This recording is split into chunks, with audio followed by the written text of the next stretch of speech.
Hello and welcome to this special broadcast on India Today SoSouth. I'm Gautam Shankar. Now, when Finance Minister Nirmala Sitharaman presented the Union Budget on Tuesday, there were several sops announced for Bihar and Andhra Pradesh. However, nothing directly related to the southern states, including Tamil Nadu, Kerala and Karnataka, was announced. And this is true across across all the states in India as well. Now, the Union Budget has unleashed a new war between the centre and the states, creating a polarized axis that has once again resulted in the North-South debate.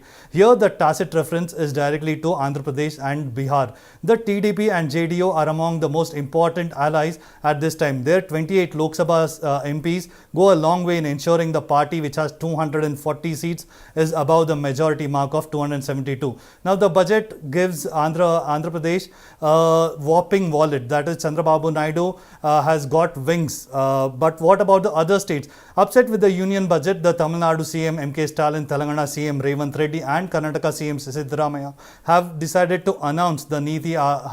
to boycott this Niti Aayog Governing Council meeting that is scheduled to be convened by the Prime Minister Modi on July 27, that is tomorrow. Tamil Nadu's ruling DMK has decided to hold statewide protests on Saturday against the 2024 union budget as well, which it has alleged discriminates against states not governed by the BJP or its allies. Now, I just want to quote T.S. Sudhir here from an article he wrote recently. He says that it seems like Amravati and Patna are getting their pound of flesh in return for the support extended in New Delhi, making the budget look like an insurance policy. States south of the Vindhyas also fear a loss of political power when the delimitation exercise is carried out. Losing both financial resources and political muscle is a bitter pill for them to swallow. The question that needs to be asked, is the union budget a reaction to the loss of seats the BJP has suffered in the Lok Sabha polls? Is this just a survival ploy, a kursi bachao budget, as is being said by the southern state CMs? So to discuss more on this, I am joined in by three gentlemen here. Mohandas Pai, the chairman of Iron Capital, political analyst to T.S. Sudhir, who looks at politics in and around Telangana and Andhra Pradesh, and also Sumanth Raman, political analyst from Tamil Nadu. Thank you for joining us on this discussion, sir. So, my first question is to you, Mr. Mohandas Pai. I would like to ask, is this budget, the way you see it, is this just a survival ploy, a kursi bajao budget? And if so, is it a bit too early when you are just starting out your term? What's your reaction here, sir? Look, I don't think it's a kursi bachao or anything like that. I mean, Prime Minister Modi is strong enough to run the government without these people too. He knows how to manage. I won't go to that. But I would say, yes, they have considered the needs of Bihar and AP. There's nothing wrong about Bihar because Bihar is the poorest state in India with a per capita income of 70,000 rupees. They deserve much, much more. And the Kosi problem is a real problem. So we can't hold grudges. India's per capita income is about 2 lakh rupees and Bihar is 70,000. We have to give them more. Now, as far as AP is concerned, there is a problem about that reorganization of states. I don't know why it has not been done in the past. If they give it for Amravati, is good because AP comes up. But the problem is, in the last many months, the South has been complaining about stepmotherly treatment, rightly or wrongly. They created a sentiment among the people of the South that there's great discrimination. Yes, and they have reasonable cause to believe the discrimination because of successive finance commission grants which have deprived them of much money despite being the largest tax giving parts of India. And to the government should have been more sensitive to the criticism from the South and possibly announce some big grants to Bangalore, Chennai, to Kerala and other southern states to say we also care for you. They must reach out, being the government of India, knowing the sentiments, knowing what happened. I think they've been very insensitive. Of course, they're now coming and saying we gave Maharashtra 70,000 crores, blah, blah, blah. That is all eaten and digested, right? But what are they given Hyderabad?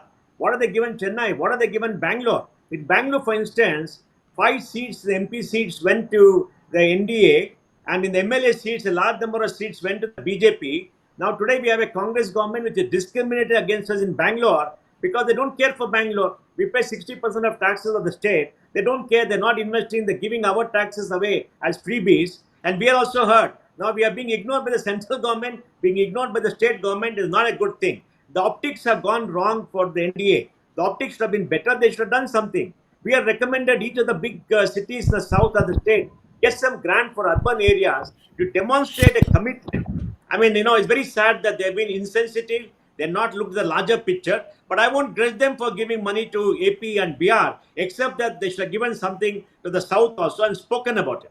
What I also want to ask is this budget, does it give an opportunity for the opposition, the India bloc, to basically bond together, to get stronger? Because right now we hear all of the Congress CMs are boycotting the Niti Ayog meeting as well. So has this budget sort of revitalized them as well? Or do you see that way? I don't know whether revitalize or non-vitalize. I won't say that, but it gives them one more stick to beat the government with, and a very legitimate stick. And they should have been sensitive. Look, boycotting Niti Ayog is a very silly thing for these chief ministers. They must go to Niti Ayog. They must put the case for the states forward. Boycotting shows pettiness, immaturity on the part.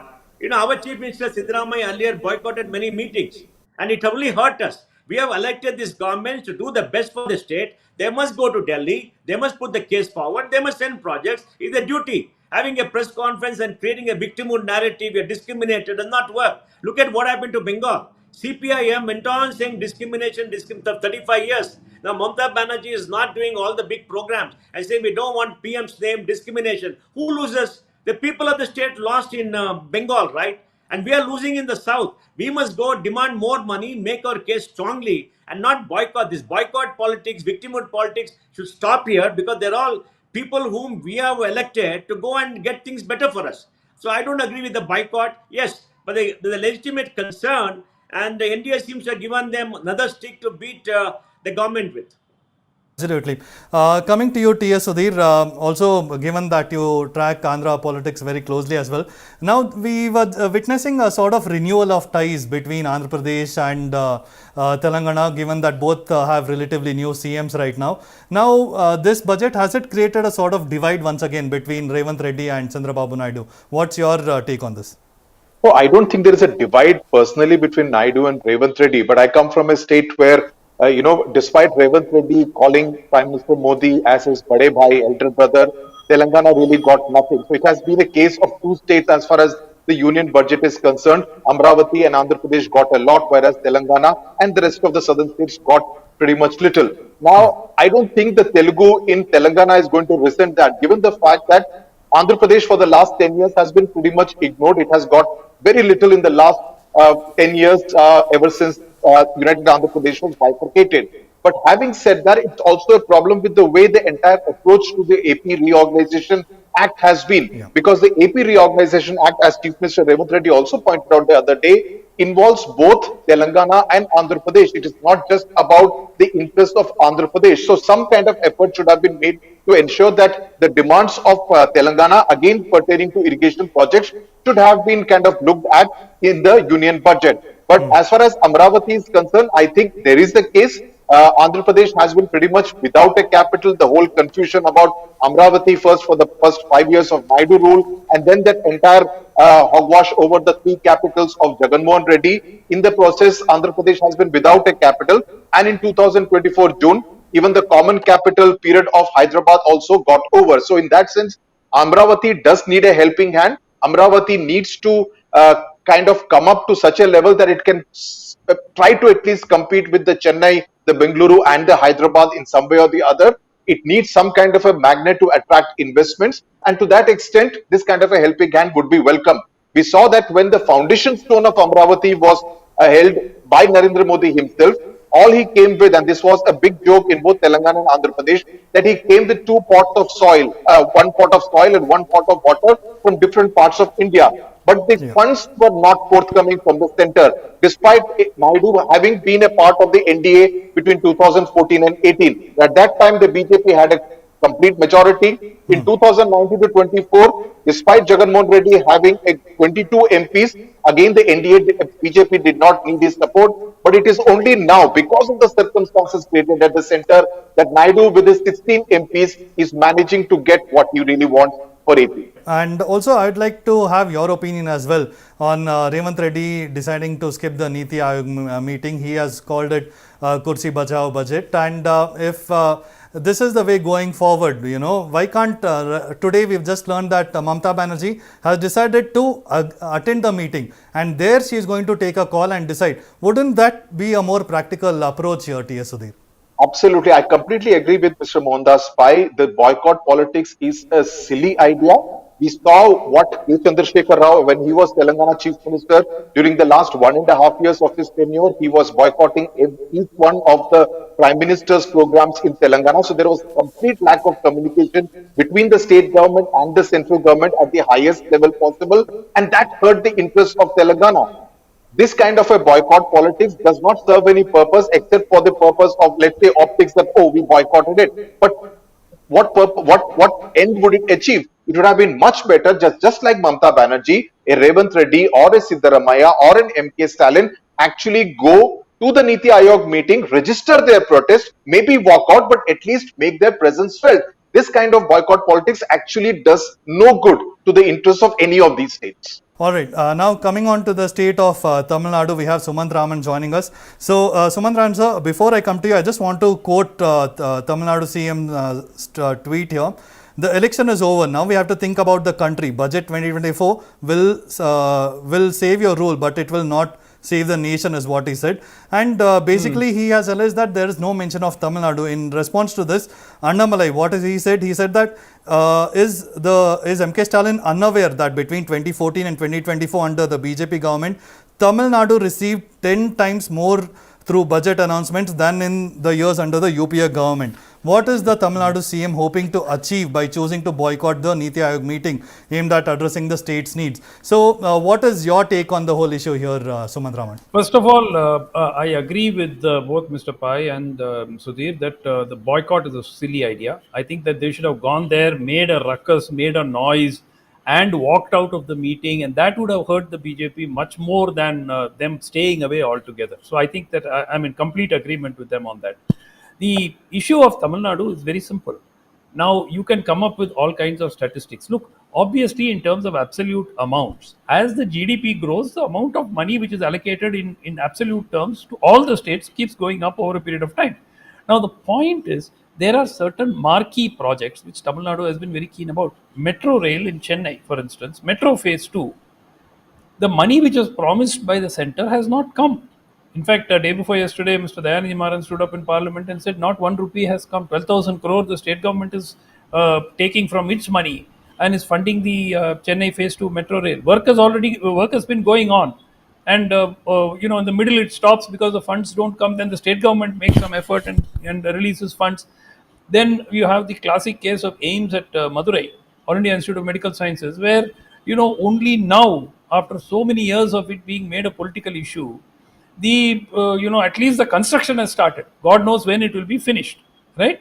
Third, very, very importantly for the state, there were very severe floods last year in Thoothukudi and Tirunelveli, Kanyakumari, in the three districts, mostly in Tirunelveli and Thoothukudi.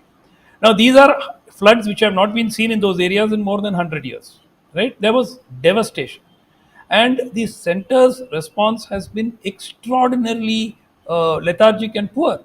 Look, the point is, you don't give flood relief across states, that's fine. Himachal Pradesh, you have sanctioned. Uttarakhand, you have sanctioned. Assam, you have sanctioned. Bihar, you have sanctioned. So why is Tamil Nadu not getting funding for dealing with the floods? And look, it's not that there was an inspection made. It was made by the Union Finance Minister. So it is not as if the center is unaware or whatever. The inspection of the damage was done by the Finance Minister, who spent 2 days in Tirunelveli and Thoothukudi assessing the damage. 260 crore or something was all that was given against the, obviously, the government's estimate was about 8,000 crore thereabouts. And nobody is expecting 8,000 crore. It can't be given. But look, proportionately, when we look at the relief that the center has given to states affected by floods, Tamil Nadu has been singled out. And I think that sentiment, even though there is so much of anti-incumbency against the DMK government, on this issue, that the center is not giving Tamil Nadu its due. And typically, on these issues that I highlighted, that sentiment is very, very strong. And I think that the BJP, whatever political gains it may have made in the state also in the last year and a half, that is going to evaporate very fast, because there is this feeling that there is a discriminatory attitude that is being followed. Okay, discriminatory attitude is what Sumanth Raman you have to say there. But also, I just want to bring your attention once again to what Annamalai has said. He said that between 2004 and 2014, 8,054 crore is what was there. That is the period during where the UPA regime was there. 2014 to 24 during the BJP's reign.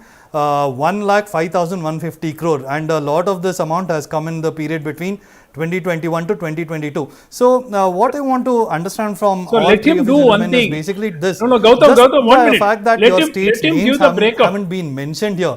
Is that cause for such anger here, Sumanth Raman? Gautam, No, let him 1 second, Mr. Pai. Let Mr. Annamalai give the breakup. Let him give the breakup item wise, and then we will talk. Otherwise, being economical with the truth seems to run across the party from top to bottom. no, Gautam, I want to say something. You know, it is not patronage or charity that NDA, the government of India, is doing to us. It is our right under the constitution. Exactly. The finance commission said this is a share, we get it. We pay taxes, we get our share, which is very less compared to what we pay. There's a legitimate grouse that we have from the south, which people must be sensitive to. We understand we are the richest part of India. We have developed, we earn more, we pay taxes. It must be distributed all across the country. We are all the same, we are equal people. But when it goes beyond a point, people get angry. I mean, we must balance it out. The role of the politicians is to balance it out. And I like Annamalai, I respect that man, but you can't go on saying that is a favor or a patronage done. It's not a patronage, it's our right. Nobody is doing us charity by giving money from Delhi. This has been the attitude of governments in Delhi for long. That's why nobody likes Delhi. In Delhi, that arrogance of the political party in power, arrogance of bureaucracy is too much. They think they're doing us a favor. They're not doing us any favor. Delhi is not India. So I think all of us must stand up and say, hey man, very good, this money has come, but you are not doing charity to us. This is our hak, our right under the constitution, not a right by the party in power. So let's be very clear. And we are not beggars. In the south and anywhere, states are not beggars. We are all equal citizens. We must treat us with respect. Don't patronize us. Don't look down upon us. Don't make nasty remarks. And you have to be sensitive to everybody in the country. If Mamta Ban says something, be sensitive because you're ruling this country. You should not be seen as favoring one group or the other. You may not be doing that.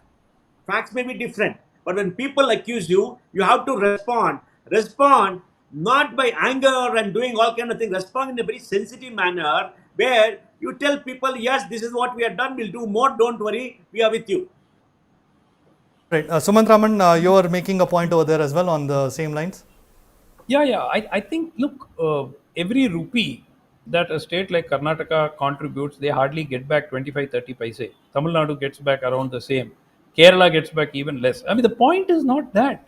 The point is these states are well aware that they will have to contribute for the development of the other states. The point is exactly as what Mr. Pai said, that this is not charity. I mean, Delhi is not doing the southern states a favor by taking away 100 rupees and then giving 30 rupees back and saying, see, I've given you 30 rupees as a favor. It is our money. Let's face it, it is 6 states which are contributing 45% of GDP of this country. The southern states and western India, effectively, apart from a small pocket of NCR, is contributing more than 60% of the GDP of this country. What are we talking about? And to say that everything which is given is some kind of largesse from the center as a kind of out of the goodness of their heart is complete nonsense. And I think the point is there is also the issue of arrogance. And I agree with Mr. Pai. There is no difference between this government and the previous government. They all behave in the same way, as if because they are in power in Delhi, they are the rulers. Now that the British have gone, these are the new rulers, right? So I think that attitude has to change. There has got to be a realization that southern India must be given its due. And the big elephant in the room is delimitation. if delimitation is allowed to happen, it will be an unmitigated disaster in its present form, based on the population, where you say all the states that have done very well, southern states, in controlling their population will now be punished and their representation will be reduced proportionately. It is completely insane to even think along those lines. Sadly, that is due in 2026, and we don't know at this point of time what the government's position on that is actually going to be in definitive terms. So I think that there is a huge problem, and there is also the perception that this government needs to address. And it's not that the government is very keen on doing a favor to Andhra Pradesh. Mr. Chandrababu Naidu has got them by the scruff of the neck, and the government will fall. So, because of that, they are doing it to Andhra, not out of any great love for the people of Andhra. Final thoughts from all of you gentlemen. Mohandas Pai, starting with you. Basically, delimitation, as Sumanth Raman pointed out, is a big worry across all the southern states as well. So, and also the formula that we have right now, where the richer states contribute more to the poorer states, that is across Bihar and UP. So that is the argument that is being put forward by multiple central governments as well. Your final take on the issue, sir? Look, delimitation is going to be messy, is going to be a big political issue. What my friends are saying is very true. It must be handled very sensitively. We have to agree that delimitation is necessary. It's not happened after 91. It has to happen every 10 years. We postpone it has to happen. Because we can't have large constituency and small constituency. Democracy means equality, and we must have delimitation. Second, delimitation will mean the north will get many seats. And in the south, we don't trust the people in the north because they try to impose language, they try to impose everything, which should not be done. We'll all learn Hindi, we speak in Hindi, but don't push it down our throat. We'll not accept that. It's not a national language. We've got to be very careful about that. I know Hindi, I give speeches in Hindi, but don't trust it down. Be careful. You've got to be sensitive to people. We love our culture, we love our language, we're Indians. So we've got to be careful. So we have to handle it. How to handle it? Maybe in the Rajya Sabha, don't change the mix. So that at least in the Rajya Sabha, like the US government has, in the Senate, everybody is equal or something like that. Rajya Sabha have the same number of seats. Don't do in the Rajya Sabha where you dispower everybody. So we got to work out a formula which we understand that more seats have to be given. Yes, is right for democracy. We understand we lose some power, but in the Rajya Sabha there'll be a balance. So let there be some kind of a balance. And the next point about revenues, the next finance commission, the Arvind Panagria is coming. We must go before them and tell them very clearly, you can't go on cutting our share year after year after year. Maybe 20%, maybe 80% should be on the base of population. And if on the base of population, we are losing. Because the North has grown better, they'll get more. That's fine. At least 80% should be on population. 20% can be on SDG goals. I give it to the poor states like Bihar and UP because they're really poor. The data is very clear. And don't try to overdo it and cut our share. In any case, from whatever we're getting now, we should not go down. It can only go up for the people who are lost in the last two commissions. We must make up a little bit of it. So I think all of us in the South have to get together. Now look, I'm an Indian. I'm patriotic. I love my country. I'm a nationalist. That's at the India level. But at the state level, I love my state. I will fight for my state. And I will want more for my state. And it doesn't mean we're anti-national or something like that. That's the sentiment. I'm sure in Gujarat, the Gujaratis will always go to Narendra Modi and say, give us more. And maybe he'll oblige them. There's a sentiment there, right? And I think it's very important to understand sentiments because emotions make up democracy. Democracy is not logic. Democracy is what people feel, how they feel, and sensitivity from people in Delhi is very, very important in the next 5 years. All right. So, politics is more about sentiments as well. Finally, T.S. Sudhir, you've been patiently listening to the two gentlemen. Your concluding thoughts? No, it's always a pleasure to listen to Mr. Pai. No, and Sumanth, of course. You remember when Narendra Modi took over in 2014, he had coined the term Team India, that, we are all Team India. And I think when you talk about delimitation, I think the Team India concept and theme has to be borne in mind, that finally it cannot be at the expense of one state or one region of this country, whereas another region, just because the population is more, gets more number of seats in the Lok Sabha. That's as far as delimitation is concerned. A small point about Andhra Pradesh. Now, while a lot of money has been promised to Andhra Pradesh, most of it is likely to go into capex, creating the capital infrastructure. But the problem for Andhra Pradesh is more in the operational cost because they have a huge debt burden. The debt burden is overall over 10 lakh crore rupees, and over 1.5 lakh crore rupees of that is something which has to be paid to different vendors over the last 10 years. I know of people who have done work in the education, for the education department, for the infrastructure sector during the Naidu era, and during Jagan Mohan Reddy's 5 years, the government refused to clear their payments because the work had been done during the Naidu era. So what will Chandrababu Naidu do regarding those vendors? Because obviously, if more works have to be carried out in Andhra Pradesh, be it in the field of irrigation or infrastructure or education or health, you obviously need different people to come and invest money. Their bills need to be cleared. In that, the track record of Andhra Pradesh is not very good, and Naidu will have to look at ways on how to raise money. In fact, the presentation has been postponed. So they are still continuing with the vote on account money which has been allocated, and postponed the budget by a couple of months because they need to first get the finances in order as to where they are going to really raise the funds for to go on for the rest of the financial year. All right. So there you had it. You heard from all the three esteemed gentlemen there.